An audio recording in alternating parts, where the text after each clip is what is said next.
Olá, gente, boa noite, tudo bem com vocês? Estou entrando aqui ao vivo hoje para falar sobre o serviço público, a atuação do dentista no serviço público. Convido a todos que estão me acompanhando aqui para conhecerem como a gente pode hoje, na odontologia, servir, uma instituição pública como estatutário. E eu vim falar também sobre como a metodologia OPA me ajudou a ressignificar esse trabalho, me ajuda no dia a dia para que eu consiga atuar tanto no setor público quanto no serviço privado. Então hoje eu vim falar aqui sobre a minha experiência nessa área de atuação, que é o serviço público, por que eu escolhi também, atuar nessa área, porque eu tenho muitas mensagens de muitos seguidores aqui que me perguntam, Duda, como é que é trabalhar na gestão em saúde? Como é que tu fez para ser concursada? Eu tô estudando para um concurso. Ou então assim, eu fui chamada para um concurso X e não sei se eu assumo. Então, essas dúvidas de vocês, elas aparecem aqui corriqueiramente. Então, eu decidi fazer essa live. Vou deixar ela gravada aqui também para quem quiser assistir depois, nos acompanhar. E eu vim falar sobre a minha área de atuação dentro do serviço público. Então, primeiramente, eu quero parabenizar a todos que optaram por esse caminho, porque hoje é dia do servidor público, dia 28 de outubro. Então, eu quero dar os parabéns a todos os meus colegas que atuam, seja nos estados, na União, nos municípios aqui do Rio Grande do Sul ou de outros estados aqui do Rio Grande do Brasil. Então, eu quero dar parabéns a todos os servidores públicos e dizer que quem faz as coisas andarem dentro da saúde, dentro do SUS, acaba sendo o servidor público. E que muitas vezes a gente não é bem visto externamente, mas quem tá dentro sabe que existem muitos profissionais comprometidos, dedicados, que buscam sim qualificação profissional para atuar no seu trabalho. Muitas vezes não se sente tão valorizado, mas isso pode acontecer também em outros setores, como seletista. Então eu vim falar para vocês hoje sobre essas minhas experiências, o que me levou a ser servidora pública, e como hoje eu cheguei então a ser especialista em saúde pelo governo do estado do Rio Grande do Sul, dentro da Secretaria da Saúde. Então eu trouxe aqui hoje o mapa da Odonto, que é um mapa que eu uso nas minhas mentorias. E aí eu vim conversar com vocês para dizer que a gente tem vários regimes de trabalho dentro da odontologia, entre eles o seletista, que é o CLT, o carteira assinada, tem o servidor público concursado ou estatutário, tem o empreendedor, empresário e tem o profissional autônomo, que acaba sendo, pelo meu visto, a maioria dos dentistas que logo se formam.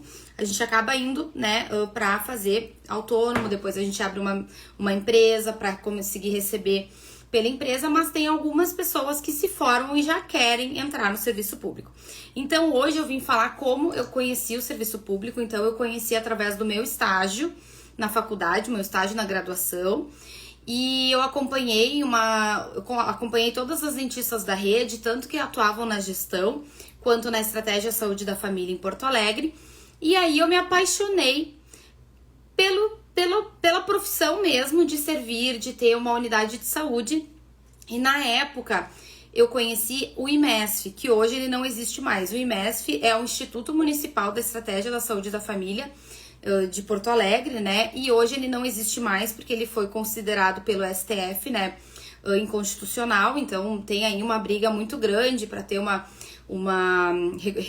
recontratação do IMESF, voltar atrás, mas essa decisão ainda está em haver. Não vou entrar nesse assunto aqui com vocês, mas só para contextualizar que as servidoras públicas que eu conheci naquela época, na verdade, elas não eram estatutárias, elas eram todas do IMESF. O IMESF ele foi criado em 2011, se eu não me engano, e ele é uma fundação pública de direito privado. E em meados de 2019 que ocorreu essa decisão do STF. Então, quando eu conheci a Estratégia Saúde da Família, eu nem conheci, na verdade, esses servidores estatutários. Eu tive uma experiência com alguns dos centros de especialidades odontológicas, que de fato eram estatutários, né, de regime que respondiam à prefeitura. Então também tem uma diferença aí que às vezes, quando a gente se forma, a gente não tem o conhecimento do tipo de regime de trabalho, ou seja, do tipo de contrato que a gente vai ter dentro da atuação no setor público. Então são coisas diferentes que eu tô contextualizando vocês. Então, assim, quando ocorreu esse fechamento do IMESF em Porto Alegre, houveram várias contratações imediatas, emergenciais, para conseguir colocar novamente, né, trabalhadores nesses campos em que os funcionários do IMESF ocupavam, inclusive vários preceptores meus da época da residência. Então eu acabei entrando no setor público após a residência, então já como dentista contratada, como seletista, como CLT, pelo Hospital Santa Casa, que assumiu algumas unidades de estratégia de saúde da família. Então eu fiquei por muito tempo, quase 2 anos, sendo dentista de família como seletista. Então, por que eu tô trazendo isso para vocês? Para vocês entenderem que muitas vezes quem tá procurando emprego, que tá meio desesperado, tem essa opção também de formas de trabalho dentro do setor público. Entende que você não vai ser um servidor público estatutário, mas você estará servindo ao setor público de forma seletista, ou seja, CLT, carteira assinada. Então, eu acabei entrando para ser dentista da família, dentista da saúde da família, nessa forma, nesse regime de trabalho, até que eu fui chamada num dos concursos que eu tinha feito há muitos anos, em torno de 4 anos, ele já estava quase vencendo, no interior do Rio Grande do Sul, e eu aceitei. Porque para mim, naquele momento da minha vida, não estava fazendo sentido eu viver sendo seletista no setor público, em virtude de alguns questionamentos que eu estava fazendo na época e morando longe da família. Então, quando eu fui chamada nesse concurso, eu optei por ser estatutária, né? Era uma cidade do interior bem pequena, a Mata, não sei se alguém aqui que está assistindo conhece, mas ela tem em torno de 4.000 habitantes, não me lembro muito bem, mas é em torno disso. Então, eu saí de uma estratégia de saúde da família que atendia mais de 20.000 pessoas, que na época era o consultório na rua, pelo Hospital Santa Casa, ali no centro de Porto Alegre, e fui para um interior, né, atendendo um bairro de Porto Alegre. Então, assim, foi uma experiência incrível ser CLT, mas para mim não fez sentido ser CLT no setor público, eu via muitas discordâncias ali naquela época. Então, quando eu fui chamada, eu decidi ser estatutária no interior mesmo. Foi um desafio muito grande, mas eu aprendi, eu revivi o que é de fato a saúde da família, o atendimento humanizado, atender no interior, conhecer o pai, a mãe e a filha. Então, assim, foi muito legal viver essa experiência, né, como servidora pública estatutária num município, até que eu fui chamada para atuar na gestão em saúde pública pela Secretaria de Estado da Saúde do Rio Grande do Sul. Então, na verdade, eu sou hoje especialista em saúde da Secretaria da Saúde do Estado do Rio Grande do Sul. Então, a gente responde hoje, a gente trabalha hoje na gestão em saúde. Oi, boa noite para quem tá entrando. Me atraquei aqui a falar. Estamos falando sobre o serviço público aqui, vivendo as experiências diferentes. Então, eu sou hoje, então, especialista em saúde, né, dentro da Secretaria Estadual de Saúde do Rio Grande do Sul. E o meu cargo exige que eu faça essa parte de gestão, que é algo que eu gosto. Então, lá no município, eu fazia parte de assistência, ou seja, atendimento ao paciente. E hoje eu faço a parte de gestão, que são processos burocráticos, que é dar apoio aos trabalhadores que estão na ponta lá nos municípios. Então, a gente faz esse intermédio União-município, a gente faz essa junção, esse apoio aos municípios, mais no que compete à gestão em saúde mesmo. Então, é um trabalho mais burocrático. Para vocês entenderem, o regime estatutário, ele é composto de regras que regem a relação dos estados e dos servidores públicos com base no Estatuto do Ente Público. Então, o servidor público, por exemplo, que mantém vínculo com a União, ele vai obedecer aos ditames da Lei Federal 8112, se eu não me engano, de 1990. Então, esses servidores da União, então, por exemplo, se a gente for pensar assim, professores da Universidade Federal Santa Maria, ou da URGS, ou da instituição que vocês conhecerem, Esses professores que respondem à União, eles têm um contrato que tem que seguir o que compete à União, então, a nível federal.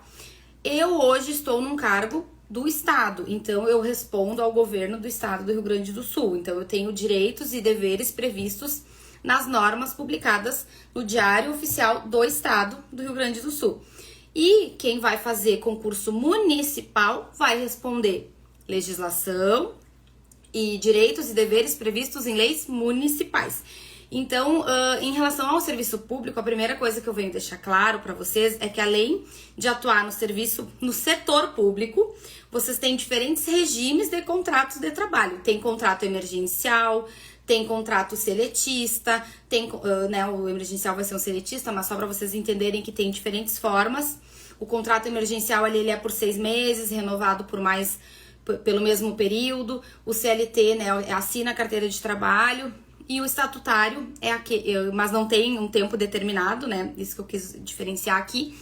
E o servidor público estatutário, ele responde à União, ou ao Estado, ou ao município, às leis do município. Então, é um pouco diferente. Dentro do setor público, vocês podem ter essas diferentes formas de regime de trabalho. E isso vocês têm que saberem antes de entrar, porque isso pode mudar também as demandas de vocês e as exigências e as formas de trabalho que vocês acabam tendo lá dentro, tá? Então, eu vim falar pra vocês aqui, por quê? Porque, por outro lado, a gente tem, como eu já falei, né, o regime seletista, que é o vínculo adotado para admissão do empregado, né, na iniciativa privada através de contrato de trabalho. Então, o que a gente vê hoje, em alguns casos, são regimes seletistas que acabam atuando em setores não só da rede privada, mas também da rede pública, né? Então tem esses certos convênios, enfim, essas questões que acontecem e vocês podem acabar. Eu sei que tem gente aqui me assistindo que é seletista e tá atuando no setor público, então vai ser essa outra forma de trabalho, né? E além disso também vim falar para vocês sobre a diferença de ser CLT, já falei, né, o funcionário público estatutário e o empreendedor. Então aqui também, quando a gente olha esse mapa mental aqui da Odonto, a gente vê que a gente pode atuar no público, no privado ou nos ambos. Hoje eu me divido entre o funcionarismo público, né, e o empreendedorismo, mas de forma autônoma. Então, hoje eu não tenho dedicação exclusiva com estágio, com o Estado, eu tô falando isso aqui porque eu sei que tem gente me assistindo que tem muito interesse em atuar nessa área da gestão em saúde pelo Estado ou por outras formas de contrato. E a gente tem também opções, quando a gente passa em concursos e outras formas de trabalho, de ser dedicação exclusiva. O que é essa dedicação exclusiva? A própria residência é uma dedicação exclusiva, onde a gente recebe bolsa. A dedicação exclusiva, você não pode ter outras fontes de renda, outras formas de trabalho, sendo dedicação exclusiva, por exemplo, da Secretaria de Saúde do Estado do Rio Grande do Sul. Então, se eu optasse por ser dedicação exclusiva, eu não poderia exercer, por exemplo, as atividades que hoje eu tenho no consultório. Então, quando eu ingressei no concurso público, eu já decidi que eu ficaria com as 30 horas e não seria dedicação exclusiva, porque para mim, na época, não valeria a pena eu perder, né, toda a especialidade, todos os pacientes que eu já tinha construído.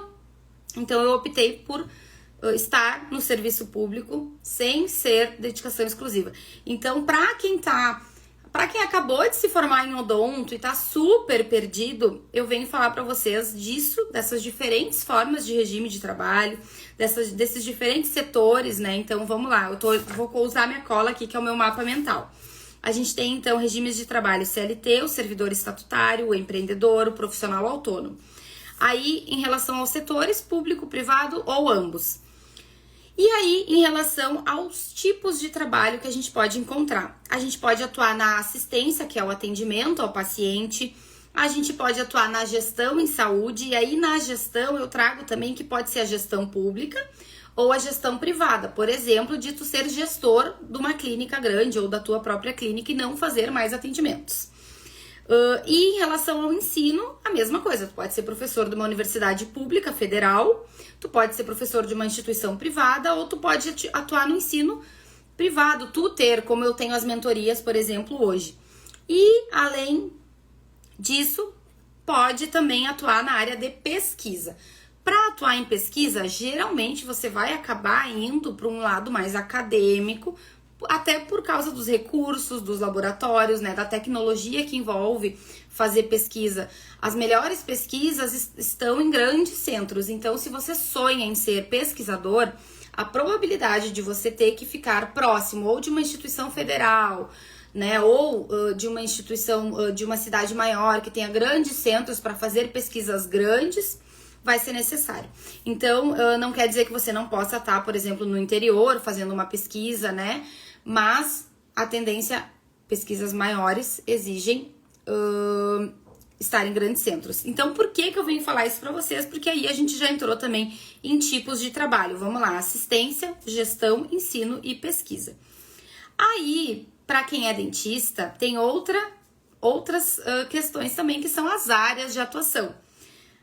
Tanto o consultório, a clínica, quanto o hospital, quanto o domicílio. E aí, isso eu estou falando na área de assistência, mas também pode englobar aqui a parte de gestão, ensino e pesquisa.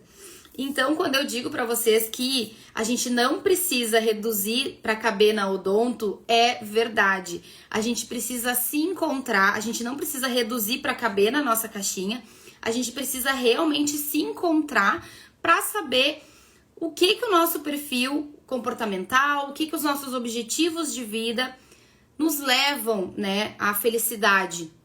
Hoje até no trabalho a gente estava conversando sobre as escolhas profissionais, sobre escolher entre ser feliz e fazer o que gosta, o que ama ou ganhar dinheiro. E aí eu falei para as gurias, eu falei, olha, eu acho que a gente tem que escolher o que vai nos trazer felicidade, o que a gente gosta, mas também a gente tem que pensar em formas de ter uma remuneração qualificada, uma boa remuneração. Então, muitas vezes o que acontece para quem tá fazendo concurso é ter aquela crença de que vou ser concursado e vou estar estável na vida. Isso não é verdade, porque a estabilidade vai estar dentro de ti. Tu pode ser a vantagem do estatutário é a mesma do CLT, que vai receber no final do mês ali sempre aquele valor X para, né, pagar suas contas e tal. Isso sim. O empreendedor, ele tem que estar 24 horas correndo atrás, fazendo as vendas, e é totalmente diferente isso. Mas, gente, a estabilidade, que nem o Paulo Vieira e outros grandes escritores falam, né? Não existe estabilidade. A estabilidade tá no que a gente faz no dia a dia. Então, assim, tem sim essa questão, né, do contra-cheque ser ali estável, de tu ter aquela noção de quanto tu vai receber no final do mês e o que tu pode fazer. Então, sim, tanto o CLT quanto o servidor público, a gente consegue ter noção de quanto a gente vai receber. Mas não é sinônimo de felicidade. Eu lembro que quando eu fui aprovada no concurso, eu ouvi de uma pessoa assim, passou no concurso, agora tá com a vida feita. Eu tô esperando a minha vida ficar feita, porque eu tô diariamente correndo atrás. Então, assim, não é bem assim. Eu tô falando isso aqui porque é uma expectativa que a gente cria, né? De ver as pessoas tendo essa estabilidade salarial, mas a felicidade tá muito além do contra-cheque no final do mês. Então, eu tô dizendo isso pra vocês porque hoje eu ressignifiquei o meu trabalho no serviço público. Eu entendi que eu não vou amar tudo o que eu faço, que vai ter algumas coisas que eu vou ter que aprender a conviver, que é da instituição, que é da organização do serviço, mas eu aprendi a lidar com isso de uma forma mais madura, porque é onde eu tenho essa noção do valor. Eu tenho aprendido muito no cargo que eu exerço, que é um cargo de muita responsabilidade. Quem aqui é da secretaria sabe do que eu tô falando. Então, eu vim falar para vocês que as nossas expectativas, elas devem estar alinhadas com a realidade que a gente busca. Então, como eu já disse aqui, se você pretende ser um pesquisador de um grande centro, tem como trilhar esse caminho já logo após a formatura para conseguir conquistar isso. Não, eu não consigo, eu não tenho intenção de trabalhar num grande centro, de ser super pesquisadora. Eu vou ficar muito feliz se eu fizer o atendimento aos meus pacientes numa cidade de interior. Então, tu pode trilhar o caminho e buscar um concurso público de um município, de preferência um município, que faça sentido que você more naquela cidade, porque você vai abdicar de muitas coisas quando assume. Então também tem a questão da carga horária que vai influenciar. O concurso é de 40, é de 30, é de 20 horas. Quanto que vale a minha hora nesse trabalho? Eu vi que entrou aqui um monte de gente nova. Gurias, eu tô falando sobre a nossa atuação no serviço público e as diferentes formas de trabalho. Falei sobre os regimes de trabalho do tipo seletista, servidor estatutário, empreendedor e o profissional autônomo, que é como a maioria de nós que se forma logo acaba indo exercer a odontologia de forma autônoma, e sim a forma mais fácil, né, da gente começar a ter os nossos primeiros pacientes. E em relação ao serviço público, especificamente, a gente também pode ser seletista, pode ser estatutário, tem diferentes formas de atuar nesse setor de trabalho. E em relação ao tipo de trabalho, assistência, gestão, ensino e pesquisa. Então, eu tô contextualizando, eu vou deixar essa live gravada, mas eu queria trazer para vocês isso, da importância, eu até coloquei ali no feed, né, da importância da gente estar bem com o lugar que a gente escolhe estar. Então, a gente vê que tem uma questão de alguns funcionários públicos que não são bem vistos, né, pela sociedade, mas essa não é a realidade, né? Eu sou profissional autônoma, tô sempre buscando qualificação, capacitação profissional e sou servidora pública da mesma forma. Me busco aprimorar. Essa semana mesmo passada estava em Porto Alegre num curso. Então, assim, existem profissionais que vão se comprometer independente do setor. Então, se tu é esse tipo de profissional e quer passar num concurso, estuda, vale a pena, mas sempre lembra de estar compatível com a tua realidade, com os teus sonhos. E quando você não estiver satisfeita, evita ficar reclamando no teu ambiente de trabalho, evita ficar puxando essa energia, assim, né, fazendo o que falam, né, do funcionarismo público, que não é todo mundo que é assim. Lá no meu ambiente de trabalho, até vou deixar aqui registrado, né, a admiração que eu tenho pelos meus colegas ali do meu setor de trabalho. É uma equipe maravilhosa de trabalhar, a gente pega realmente junto, tem encrenca sim, tem bucha, como se diz aqui, né, aqui no Rio Grande do Sul, tem problema sim, isso vai ter em qualquer ambiente de trabalho. Aqui a Ana entrou, ela era seletista comigo, né, naquela época da estratégia de saúde da família. Vai ter, sendo CLT, sendo empreendedor, mas assim, o que é a grande vantagem do serviço público, para quem tá em dúvida, é realmente tu saber a questão salarial, ter essa estabilidade, né, financeira, falando isso, porque também o que acontece com o servidor público estatutário é que tu vai receber aquilo no mês, todo mês. O teu aumento salarial, ele não vai ser compatível com a tua produção. O empreendedor, ele fechou uma venda, ele ganhou uma venda. Ele fechou 10 vendas, ele ganhou 10 vezes. Só que isso depende do perfil. Um empreendedor tem que ser uma pessoa proativa, uma pessoa que vai pra frente, que resolve, que bota a cara a tapa, né? Que nem eu tô aqui no digital toda hora. O autônomo também, ele tem que correr atrás de paciente, ele tem que estar fazendo a divulgação dele. O servidor público, a demanda vem até ele. Então essa, ao meu ver, é a grande diferença que a gente tem. Então, se você não se vê trabalhando 24 horas, né, fazendo venda de mentoria, se postando no Instagram e tal, talvez o serviço público do tipo estatutário seja para você, porque a demanda, pode ter certeza que ela vai chegar até ti, seja os pacientes na porta do consultório, se tu tiver numa estratégia de saúde da família, num centro de especialidade odontológica, os pacientes vão até você. E no final do mês você sabe quanto você vai ganhar. Então, se isso te traz paz, vai te fazer feliz, o serviço público pode ser para ti. O que acontece muitas vezes é que as pessoas ficam no serviço público ganhando aquele valor X e nunca estão satisfeitas, vivem reclamando, mas não conseguem ter um planejamento e uma organização para sair desse tipo de serviço, porque, como ele disse, ele traz uma segurança. Então, quero deixar aqui registrado todas essas formas e finalizar dizendo que a gente não precisa reduzir para caber na odonto ou na profissão que a gente escolher. A gente pode usar, né? Eu sempre trabalho nas mentorias o mapa mental, que a gente não precisa reduzir para caber, a gente tem que entender aonde a gente quer estar, seja daqui 5 anos, que nem eu falo, né, nas aulas, aonde você quer estar daqui a 5 anos, você se vê no serviço público. Eu hoje estou feliz aonde eu estou, aprendi a ressignificar e pegar o melhor dessa experiência de atuar na gestão em saúde. Eu aprendo muitas coisas no dia a dia. Eu tenho uma equipe, né, colegas, equipe de trabalho mesmo e colegas maravilhosos ao meu lado. Então eu aprendi a admirar esses colegas, a aprender com eles, né?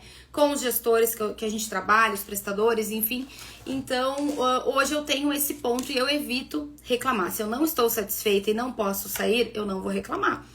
Ou eu faço um planejamento, né? Que nem eu faço nas mentorias, uma organização e um planejamento para não depender exclusivamente disso, ou eu, né, não vou ficar reclamando. E sim ser grato, né, pela essa oportunidade de ser servidor público. Então, quero finalizar aqui dizendo que a gente não precisa reduzir para caber na odonto e que quem tiver dúvidas sobre atuar no serviço público ou não, assiste essa live e tira suas dúvidas comigo, que eu já tive experiência no setor, dentro do setor público como seletista e como estatutária municipal e estadual. Não tenho experiência como federal, mas sei dizer quem tem e que vai poder ajudar vocês. Então, muito obrigada a todos que me assistiram até agora. Obrigada, Ana maravilhosa, a você. Quero agradecer a todos que assistiram até agora, que mandaram aqui mensagem. E dizer que quem tiver dúvida, me chama. E feliz Dia do Servidor Público a todos aqueles que são comprometidos, que se dedicam e que se capacitam para atender bem a população, seja na assistência, seja na gestão, independente do setor que estiver e for servidor público, parabéns, que a gente possa exercer sempre com maestria e excelência, independente de onde a gente estiver trabalhando. Muito obrigada, um beijão a todos, tchau, tchau.